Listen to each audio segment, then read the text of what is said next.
ধন্যবাদ। এইবাৰ কামৰূপ জিলাৰ ডাক্তৰ সাগৰিকা দাসক আগবাঢ়ি আহিবলৈ অনুৰোধ জনাইছোঁ।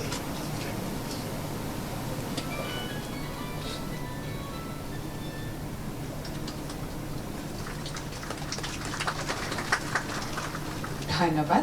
এইবাৰ শোণিতপুৰ জিলাৰ ডাক্তৰ মিলন চুতাৰক আগবাঢ়ি আহিবলৈ অনুৰোধ জনাইছোঁ।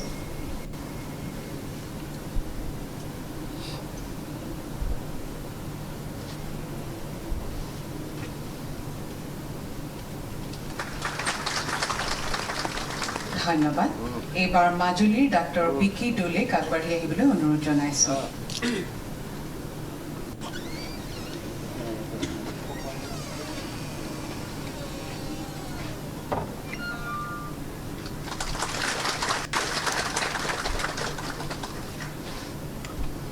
মাননীয় মুখ্যমন্ত্ৰী মহোদয়ক ধন্যবাদ জনাইছোঁ।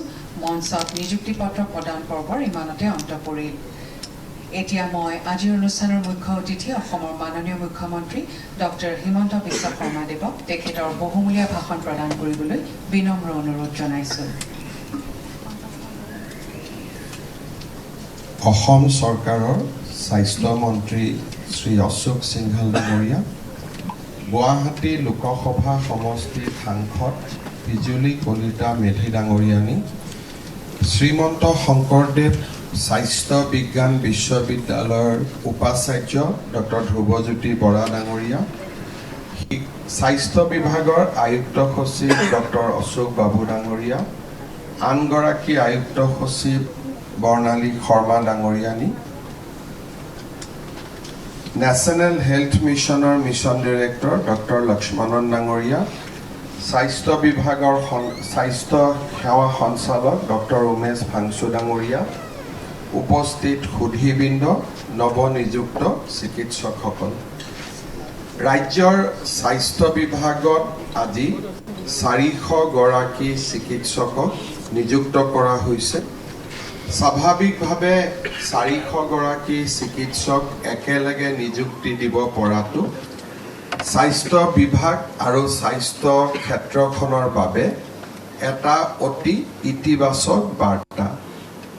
মই অত্যন্ত আনন্দিত যে আমাৰ আজিৰ উপস্থিত বহুকেইগৰাকী চিকিৎসকে MBBS পাছ কৰাৰ পিছত এবছৰ কম্পালচৰি ৰুৰেল পোষ্টিং কৰাৰ পিছত চৰকাৰতে থাকি চৰকাৰত কাম কৰিবলৈ সিদ্ধান্ত গ্ৰহণ কৰিছে।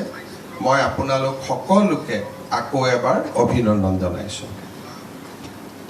আজি আমি এটা কথা ইয়াতে আলোচনা কৰিম যে আমাৰ ৰাজ্যৰ স্বাস্থ্য বিভাগত বা আমাৰ স্বাস্থ্য ক্ষেত্ৰখনত এটা ৰূপান্তৰৰ যাত্ৰা কেনেকৈ আৰম্ভ হৈছে। আমি যদি দেখা পাওঁ যে 2006 চনত ৰাষ্ট্ৰীয় স্বাস্থ্য মিছন বা নেশ্যনেল হেল্থ মিছন আৰম্ভ হৈছিল আৰু সেই সময়তে এটা সমগ্ৰ দেশে সিদ্ধান্ত লৈছিল যে আমি আমাৰ ৰাজ্যখনত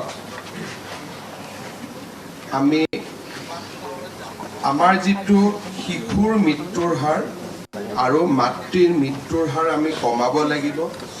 আই মাতৃসকলক আমি এটা প্ৰসৱৰ বাবে সুন্দৰ সুবিধা দিব লাগিব আৰু তাৰ লগে লগে আমি মানুহক বিশেষকৈ যিবিলাক ৰোগ লাইফষ্টাইল ডিজিজ বুলি কওঁ, ডায়েবেটিছ হওক, হাৰ্টৰ ইছ্যুজ হওক, চুগাৰৰ প্ৰব্লেম হওক বা আন মানসিক যিবিলাক ষ্ট্ৰেছৰ ফলত বিভিন্ন ৰোগ সৃষ্টি হৈছে হওক, চুগাৰৰ প্ৰব্লেম হওক বা আন মানসিক যিবিলাক ষ্ট্ৰেছৰ ফলত বিভিন্ন ৰোগ সৃষ্টি হৈছে তাক আমি নিয়ন্ত্ৰণ কৰিব লাগিব আৰু তাৰ লগে লগে স্বাস্থ্য ক্ষেত্ৰখনক আমি সঞ্জীৱিত কৰিব লাগিব।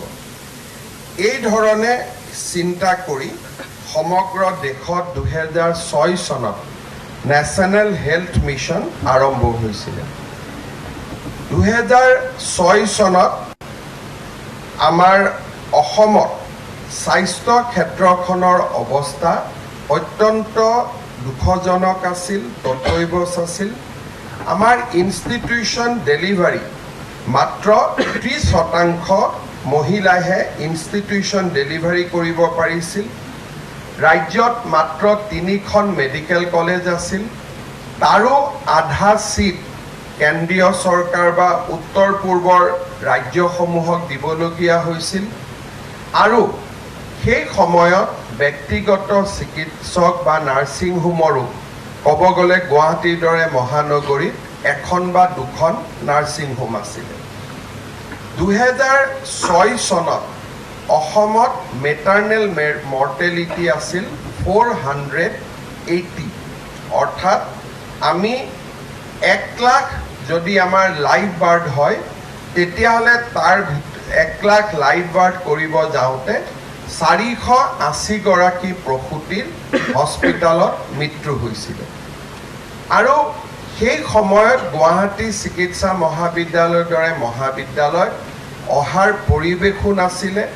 আৰু যি ধৰণে এটা বাতৰি কাকতত নিত্য নৈমিত্তিক ঘটনা আছিল যে হস্পিটাল বাৰেণ্ডাত যেনে তেনে ৰোগী পৰি থকা, চিকিৎসক নাই, ঔষধ নাই, এটা অত্যন্ত নিৰাশাৰ পৰিৱেশ আছিলে।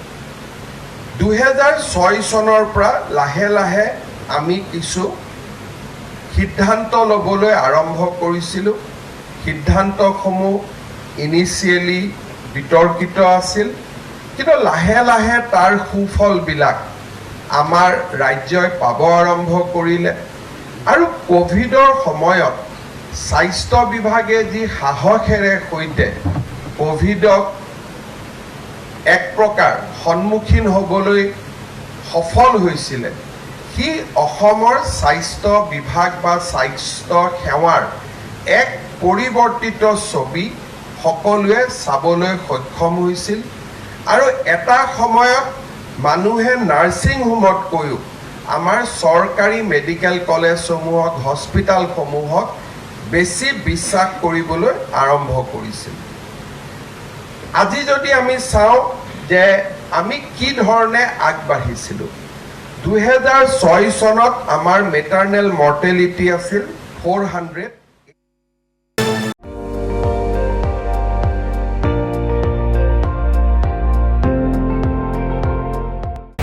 আপুনি চাই আছে ND24, সৰ্বশ্ৰেষ্ঠ নহয়, সৰ্বোত্তমৰ দৌৰ।